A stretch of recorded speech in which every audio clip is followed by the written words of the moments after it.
Welcome back to the show, everybody. I believe we are about to look at some evidence that shows that we are going to see mass adoption of XRP and the ledger, not just by consumers, but by central banks from around the world. Let's roll that beautiful intro. This is Digital Perspectives with Brad Kimes. Subscribe for new content notifications. Now, here's Brad Kimes. Come on in. Welcome back to the show. You can follow me on Twitter at BackupBradley above at the top of the screen, and everything that we're talking about here today, sitting well over $1 trillion this morning. Bitcoin looks to be over 41,000. Let me just refresh the page, make sure we're really accurate in real time as best as possible here. 41,154 for Bitcoin. XRP is at 33 cents, up 41.5% after an SEC lawsuit and many to follow after that. But let's keep moving through the information today, because I really believe I'm going to lay out some information that's going to cause all of us to think very heavily, because we focus so much on getting the clarity we need for XRP, getting all the regulation that we need for the crypto space broadly. And I think today we really need to start pushing that conversation outside a bit and look at the fact that, you know, the entire global economy has been shut down for almost a year now. And the effects of that are absolutely massive, let alone that there was a liquidity crisis across the planet well before we had a pandemic. Let's go ahead and get started and roll this out here as quickly as possible. So, we know that this week granted permission to connect to blockchains that can help build out on their benefits. And Ripple CTO David Schwartz breaks down how banks can issue stablecoins using the XRP ledger. That's something we knew before the swell event of 2019. And he had released a video that said you can build and launch stablecoins off of XRP or off of assets on the ledger. And that was very exciting. I had a chance to talk with him over the course of 3 days there. I had a chance to talk with David extensively about that, and it is very exciting. Let's get into this as we move forward. Monica Long from Ripple, and now head of Ripple X, shout out to her and congratulations to everything she's doing. 2021 will be the year of CBDCs take off. That's interesting. And that goes into the narrative today. They'll play a critical role in our future global financial markets, but to succeed, CBDCs will have to inherently interoperate with multiple networks, not just global fiat rails, but also public blockchains. Well said, Monica Long. So let's keep this going.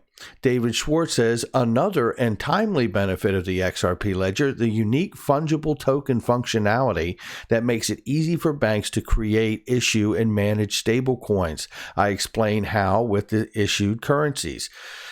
Again, fungible meaning it's highly interchangeable. It's interchangeable with many, many other things. You know, cash is fungible, right? You know, commodities can be fungible. Let's keep going. Here, this is from Cryptic Poet. Excuse me. Ripple allows financial institutions to issue stablecoins on the XRP ledger in 4 simple steps. And here they are. That's how simple they have made this for the issuance of stablecoins and or CBDCs. All the compliance and governance is built right into the system respect to each individual country. They can just plug and play, essentially. It's pretty amazing. Then coming here, we have to note, going outside of the crypto space, Jim Cramer says money is all going into crypto. The question was about why isn't gold going up any faster? And essentially, he's saying because people are dumping money into crypto. And you know what? A lot of truth to that. And Jim's been known to bend that a bit, but the reality is that you have more than $1 trillion market cap right now for cryptocurrency. So that really does bode to his point here. So let's keep moving. This is a clip of Max Kaiser on Stansberry Research, and this is a great exchange here. And if you haven't seen it, You should just watch the whole thing. I mean, I know he's a Bitcoin guy, but let's listen to what he says, because he points to the last financial crisis we were in and some of the fallout from that. Let's take a listen here, because, history may not often repeat itself, but it certainly rhymes at the very least. Let's listen to this. The central bank that's going to close. Central bank that's going to close. What they're pointing to is the last time we had a crisis, we had Lehman Brothers and Bear Stearns close down, one of which was an investment bank and one of which was, I believe, a hedge fund. But nevertheless, listen to this exchange. Down, blow up.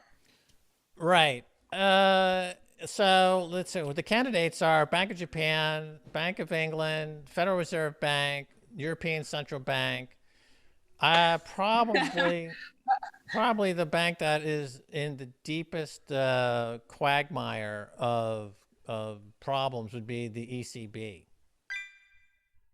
I think the ECB will be dissolved and something will take its place. And they won't call it a crash necessarily. I think the ECB bank is going to be probably, let's call it they're going to get dissolved in 2021. And it's going to be replaced with some other facility. Like they could say, oh, we're going to do we're going to do 100 trillion credit facility with special drawing rights from the IMF, our friend Christine Lagarde, and the ECB are going to get back together again and get the band back together again. And by the way, very quickly, if you're not aware, Christine Lagarde is the head of the ECB and also the former managing director of the IMF. And they're going to try to bail out the Eurozone, but they're going to have to dissolve the ECB first. So they're going to market it like a rebrand? Yeah, it's going to be. They're going to market it as a rebrand, a restart, a reset. They're going to call it a reset. Listen. Or a new Bretton Woods. Okay, so we've heard those terms already, right? A new Bretton Woods and a reset. So as part of that Bretton Woods / reset, they're going to come out of that meeting and say, here it is. And by the way, one of these banks, these central banks, had to be dissolved. Exactly like in 2008 when Lehman Brothers and Bear Stearns had to be sacrificed. They got into a room and Dick Fold over there at Lehman Brothers was taken out back and shot in the head, right? And said, you've got to sacrifice. You've got to give all your assets to Jamie Dimon today or the country goes into receivership, Dick Fold. Take one for the team, buddy. Let's end. Well, let me tell you something. That is, in short, exactly what happened. And if we just take a quick reminder here, the bankruptcy of Lehman Brothers in September 15, 2008 was the climax of the subprime mortgage crisis. And after the financial services firm was notified of a pending credit downgrade due to its heavy position in subprime mortgages, the Federal Reserve summoned several banks to negotiate financing for its reorganization. These discussions failed. Lehman filed Chapter 11 petition that remains the largest bankruptcy in filing history in the U.S., and it was more than $600 billion in assets.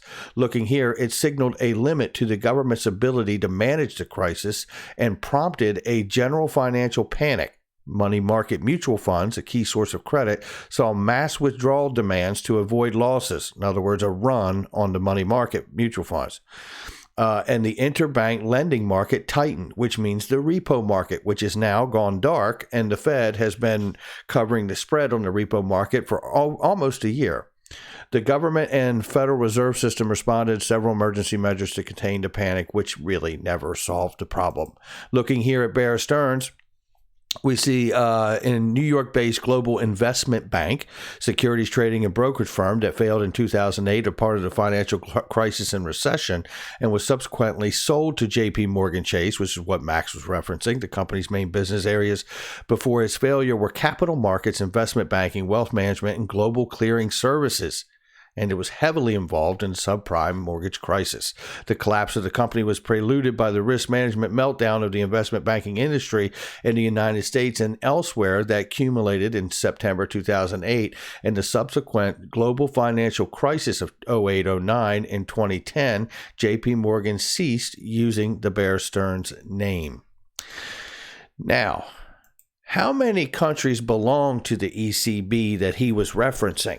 There's 19 European countries. You could essentially see it as the 19 central banks being part shareholders in the European Central Bank itself, right? For the euro and the euro, what do they call it? I forget the name they use for it, but Eurozone. Oh yeah, that's it. That's what I was trying to think of.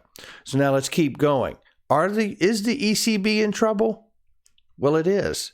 Europe is in trouble. The ECB is ready to unleash more stimulus. We'll go down here and let's listen to the comments of Christine Lagarde, who, again, I remind you, was the former managing director of the IMF.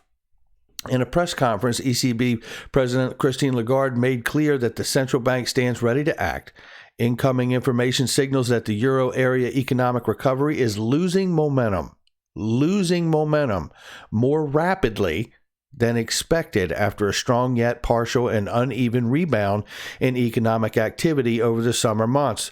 Lagarde said the central bank is currently assessing its toolkit to determine how best to provide additional economic assistance, she said.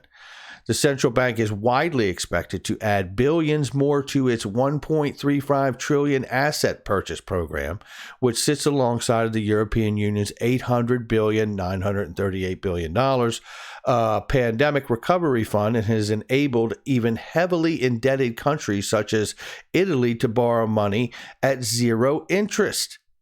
The ECB has clearly indicated its intention to provide more support in December, according to Andrew Kenningham, and it says Chief Europe Economics at Capital Economics. The new restrictions announced in France and Germany and likely to be replicated elsewhere will probably tip the Eurozone economy into another recession. So they are in trouble, in fact, as Max talked about. Well, so is the Fed, and so is the Bank of Japan. But he gave other scenarios. The reason I wanted to go today and use the ECB as an example is because Christine Lagarde is the president of the ECB, and she used to be the managing director of the IMF. And listen to her thoughts on crypto and the disruption it's going to make to the system. Listen to what she says here. One of the main topics up there was cryptocurrencies and all sorts of companies now getting into this effort, not least among them Facebook. What kind of threat does this pose to the traditional banking system? Before she answers, this is when she was the managing director at the IMF, if I didn't say that already. Here we go. Listen very carefully. Well, I think you have incumbents, the banks, commercial banks, and you have the disruptors. And clearly the disruptors are having an impact on the incumbents. We just heard a very large systemic bank here saying that they're launching their digital coin, currently piloted in a way within the institutional clients, but to be scaled beyond that. We heard from the European Central Bank that they have launched in November something that is called TIPS, that enables all the banks in the Eurozone to actually transfer instantly at virtually no cost money between them.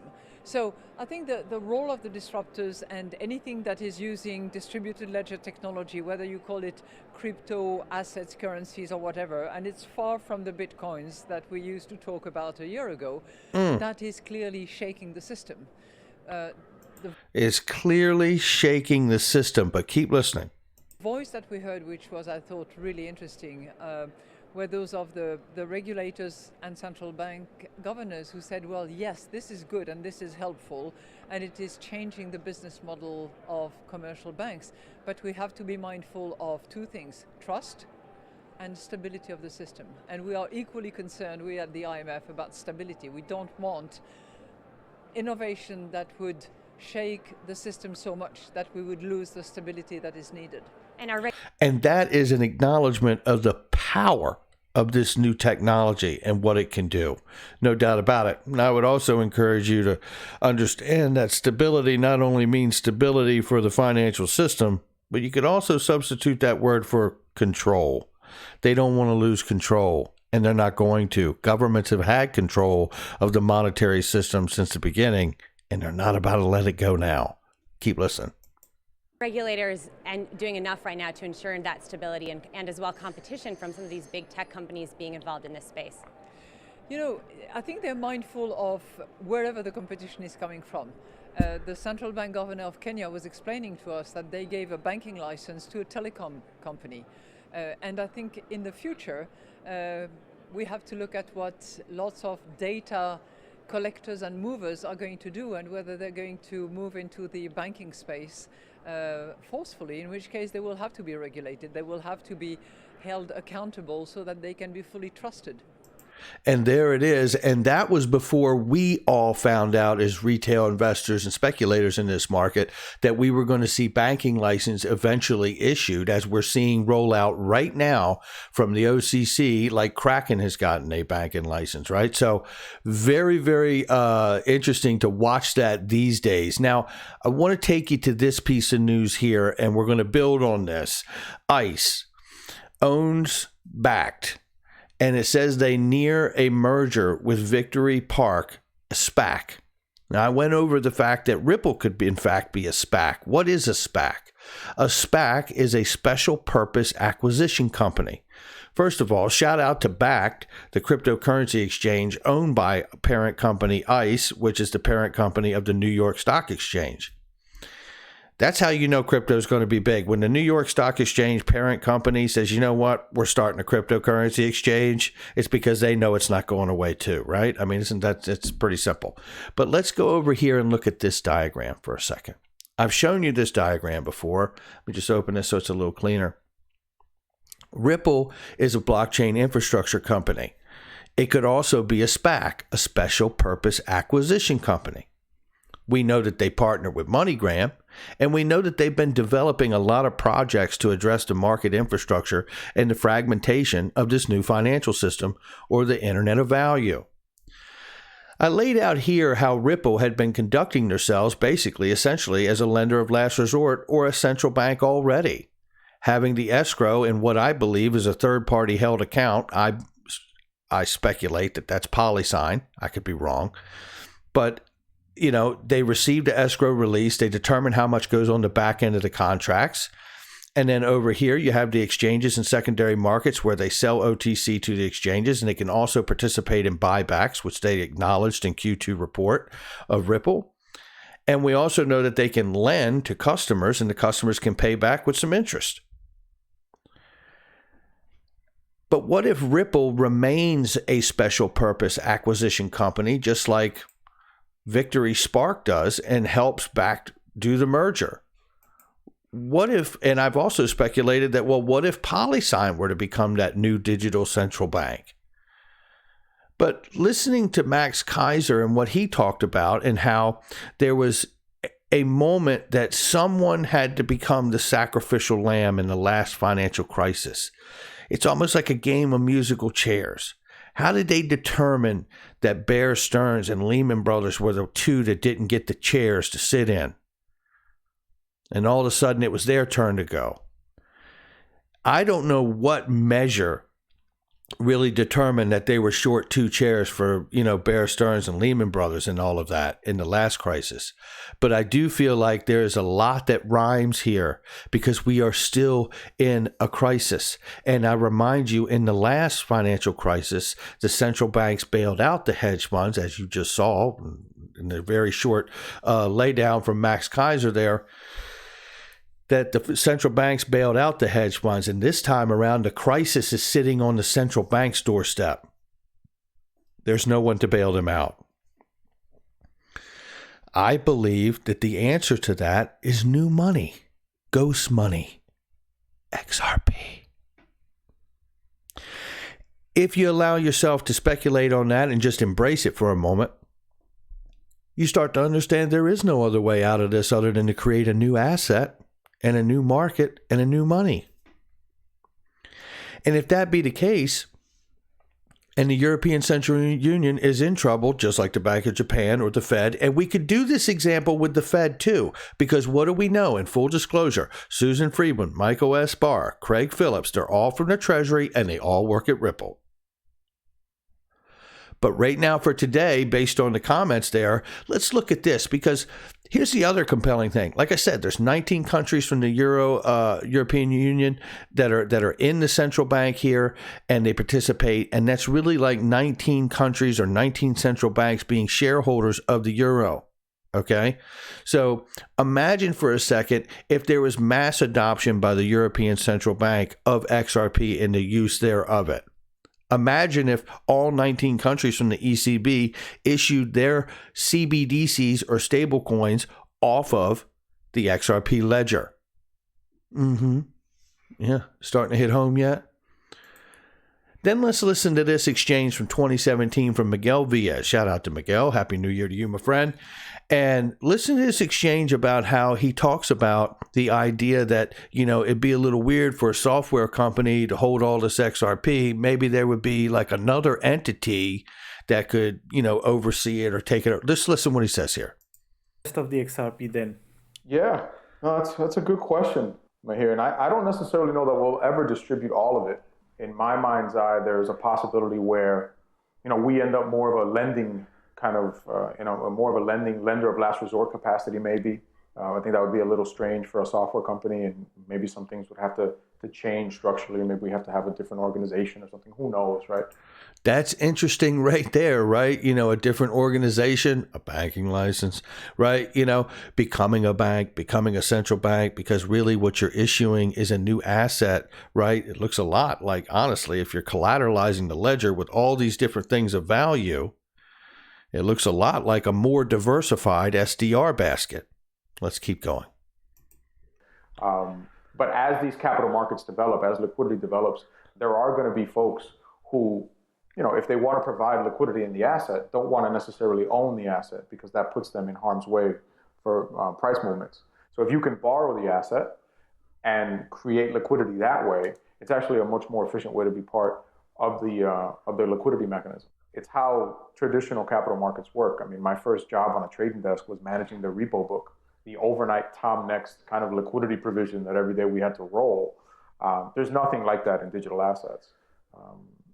So partly because the transfers happen instantaneously, but also partly because it just hasn't developed. And one of my longer term goals, after I get the ecosystem built out, after I get payments running through there, as I start to merge or try to merge the two worlds, the digital asset markets and the traditional capital markets, as I try to do that, I think one of the levers that we'll be able to pull will be lending. And as a result, I don't necessarily know that we'll need some XRP, right, in order to do that. So I guess a long-winded way of saying, I'm not sure we'll ever get rid of all of it and sort of let it all out into the wild. Partly because there is some utility for us or maybe some other, organization having it to make sure that the markets are always liquid. Or some other organization having it to make sure that the markets are always liquid. He just explained to you monetary policy and the fact that that's what he's doing. He's trying to make sure that there's monetary policy, and as the traditional markets converge with the digital markets, he's trying to make sure that you have these conventional products and services that are available just like you have in the traditional markets. It's brilliant. And just as a reminder, he talked about lending. This is in 2017. We've seen recently, what have we seen? That they're Ripple's become a lender now, right? Just like the diagram here. You can see that they've become that lender to customers. And that is pretty remarkable. So then we know this, and I'm going to leave it right here. All of this is speculation, obviously, right? And I'm not a financial advisor. You know the drill. But Brad Garlinghouse did say this.